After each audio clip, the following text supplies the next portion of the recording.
ওই যে দেন ডরে হালার করে হালা ম্যাচ থেকে বাড়ি গেছে ওই বুঝছে না আমি যে বিটুকের বংশধর না এবার একটু মুভমেন্টটা দিতে হবো I think for nothing you think for my thing I always movement king দর্শন আমার মনে হয় আশেপাশে আর এনিমি নাই তো এখন হিট লিস্ট মারতে হইব হিট লিস্টটা মারলে আশেপাশে এনিমি থাকলে লোকেশন পাবো আর আপনারা তো জানেন আমি সবসময় হিট লিস্ট মারে খেলতে পছন্দ করি ওই যে দেখেন দর্শন হিট লিস্ট ফরছে পিকের মধ্যে তো আমরা পিকের মধ্যে গাড়িটা দিয়ে দেখলাম আপনারা সবাই পাশেই থাকুন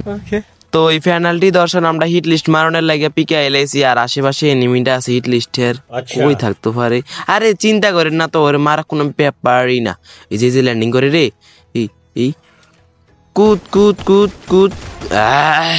আরে মুত তো নরম নরম এনিমির মাইরা মজা আছে ওই যে এই শক্তটা এমন হয় রে লা ইলাহা ইল্লাল্লাহু মুহাম্মাদুর রাসূলুল্লাহ সাল্লাল্লাহু আলাইহি ওয়াসাল্লাম কুদ কুদ কুদ কুদ কুদ কুদ কুদ কুদ কুদ গুলু গুলু গুলু গুলু প্রত্যেকবারে গুলু বাল মারতাম যে মারা খাই আর খেলতাম না বালের গেম থাই নাম দেরা